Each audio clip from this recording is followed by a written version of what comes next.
আসসালামু আলাইকুম। আসুন আমার বাড়ির সমস্ত পোষা প্রাণীদের সঙ্গে আপনাদের পরিচয় করে দিই। প্রথমেই শুরু করছি আমার রাজহাঁসগুলো দিয়ে। এটা আমার রাজহাঁসের ঘর। ছাদওয়ালা ঘরে রাজহাঁস থাকে। রাজাহাঁস যাকে বলা হয়, সে তো সবসময় সুন্দর ঘরেই থাকতে চাইবে। ইটের ঘর এবং ওপরে ছাদওয়ালা। মাশাআল্লাহ, আমার রাজহাঁস দুটি অনেক সুন্দর এবং দুটোই ফিমেল রাজহাঁস। এরপরে যেগুলোর সঙ্গে আপনাদের পরিচয় করিয়ে দেব সেগুলো হচ্ছে পাতি হাঁস বা দেশি হাঁস। এগুলো আমাদের দেশে সব বলে পাতি হাঁসই বলে, আমার গ্রাম অঞ্চলে। এরপরে যে আমার পোষা প্রাণী আছে ছাগল, যেটা আমার অনেক প্রিয় একটি প্রাণী। এগুলো আমার অনেক ভালো লাগে, এদের জন্যে ঘাস কাটতে, এদের খেদমত করতে আমার অনেক ভালো লাগে। এবং এই যে ঘরটি দেখছেন, এটা আমি বানিয়েছি ওপরে টালি দিয়ে, যাতে টেম্পারেচারটা ঠিক থাকে এবং নিজে হাতে নিজের সাধ্য মতো সুন্দর করার চেষ্টা করেছি। এবং এটি একটি বড় ছাগল, যার জন্য একে বেঁধে রাখতে হয়, নাহলে ওই ছাগলটা একটু ছোট হওয়ার কারণে জানেন তো যে শক্তি যার বেশি সে দুর্বলের ওপরে তো অ্যাটাক করবেই সবসময়।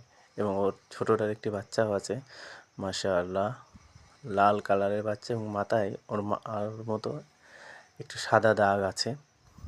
বাচ্চাটা অনেক সুন্দর। কিছুদিন আগে বাচ্চাটা হয়েছে, তো 4-5 দিন হলো। মাঝে একটু বাচ্চাটার দুধ একটু বেশি খাওয়ার কারণে একটু পটি করছিল বেশি, তার কারণে একটু খারাপ হয়ে গেছিলো। এখন আলহামদুলিল্লাহ সব দিকটাই ঠিক আছে। দেখুন মাশাআল্লাহ, বাচ্চাটা অনেক গ্রো করছে। বাচ্চাটা দেখে সকলে মাশাআল্লাহ বলবেন। অনেক সুন্দর হচ্ছে বাচ্চাটা। এবং বাচ্চাটাও একটি বকরি বাচ্চা। এবং ঘরের ভেতরে অনেকখানি জায়গা, কমসে কম 4-5টা ছাগল অনায়াসে রাখা যাবে। তারপরে আসি আমার গরু, যেগুলো আপনারা অনেকে দেখেছেন। আমার গরুগুলো আমার সঙ্গে অনেক ফ্রেন্ডলি, তার কারণ আমি এদেরকে ঘরে নিয়ে আসা, বাইরে নিয়ে যাওয়া, এগুলো করে থাকি। আমার আব্বুই বেশি করে, তারপরে আমি এদের বাইরে নিয়ে যাওয়া, এদের জন্য ঘাস কেটে আনা, এদের খেতে দেওয়া, এদের জন্য বিচুলি কাটা বা খড় কাটা, এগুলো আমিই করি এবং দিয়েও খেতে। এবং সেই জন্য এরা আমার সঙ্গে একটু বন্ধুসুলভ আছে। তারপরে আমাদের দেশি কবুতরের ঘরটি আছে, সেখানে দুটো মাশাআল্লাহ অনেক সুন্দর বাচ্চা উঠেছে। আগে আপনাদের দেখিয়েছিলাম, বাচ্চা দুটো অনেক ছোটো থাকা, এখন অনেক বড় হয়ে গেছে। এবং এরপরে আসি আমার ছাদে যে গিরিবাজের লফট আছে। এটা আগে ফ্লাইং লফট ছিল। আমি কিছুদিনের জন্য এক জায়গায় গিয়েছিলাম, যার কারণে আমি এদেরকে এখানে ডিম বাচ্চা করার জন্য এই ঘরটা দিয়ে দিয়েছিলাম। আমি আমার এই কবুতরগুলো আমি বিক্রি করে দেব। তার কারণ হচ্ছে আমি এদের থেকে ডিম বাচ্চা নেব না, এবং এদেরকে আমি আলাদা করেও রাখতে পারছি না, এমন কোনো জায়গা আমার ছিল না। কিন্তু আলাদা করে রাখলে এখন অনেক সমস্যা দেখে যাচ্ছে, যে কবুতরগুলো খাচ্ছে না ভালো, আলাদা করলে জোড়া ভাঙলে। তার কোনো আলাদা করতে চাচ্ছি না। যেগুলো বাচ্চা হয়েছে সেগুলো আমি ধাপড়িতে সেট করব এবং উড়াবো ইনশাআল্লাহ। এই প্যারেন্টসগুলো বিক্রি করে দেব। যদি কেউ নিতে চান তাহলে আমার সঙ্গে যোগাযোগ করতে পারেন, বা যারা আমার আশেপাশের, আমার বাড়ি ইন্ডিয়াতে, সবাই অনেকেই জানেন। এবং পশ্চিমবাংলা বা কলকাতার ছোট্ট একটি শহর আছে বনগাঁ, এই আশপাশেই আমার বাড়ি। বনগাঁ থেকে আমার বাড়ি 18 কিলোমিটার দূরে। এই যেখানে দুটি ডিম দিয়েছে, ডিম নিয়ে বসে আছে, তাওয়াও দিচ্ছে, 2-3 দিন হয়ে গেল। এবার এখানেও ডিম পেড়েছিল, সেইগুলো আমি তুলে রেখেছি। এবং এখানে মাশাআল্লাহ অনেক সুন্দর দুটি বাচ্চা আছে।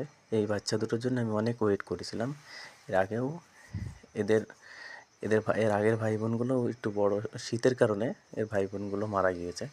মাশাআল্লাহ দেখুন, বাচ্চাটা সাদা এবং লেজ কালো হবে এবং গলায়ও কালো হবে, অনেক সুন্দর হবে আশা করি। এবং বাইরে আমার যে নতুন যে ধাপড়িটা আমি সেট করেছি, যেখানে আমার মোট 4টে বাচ্চা আছে, দুটো 1-2 পরের হয়েছে আর দুটো একদম 0 পরের, এই যে একটি এবং নিচেরটা, এবং ওপরে দুটো 2-1 পরের হবে হয়তো। এখন সেট করছি, এখানে আমি ওড়াইনি, 2-4 দিনের পর থেকে আমি ওড়াবো এদেরকে ইনশাআল্লাহ। তো আমার যত পোষা প্রাণী আছে তাদের জন্য সকলে দোয়া করবেন। এবং এই যে আমার কবুতরগুলো ছাড়ার পরে সবাই উঠছে এবং ডিগবাজি দিচ্ছে। আমার যতগুলো কবুতর বেশিরভাগ কবুতরই ডিগবাজি দেয়, যা দেখতে অনেক ভালো লাগে এবং পাড়ার সকলেই দেখে। আমার জন্য দোয়া করবে, আমার তো কবুতরগুলোর জন্য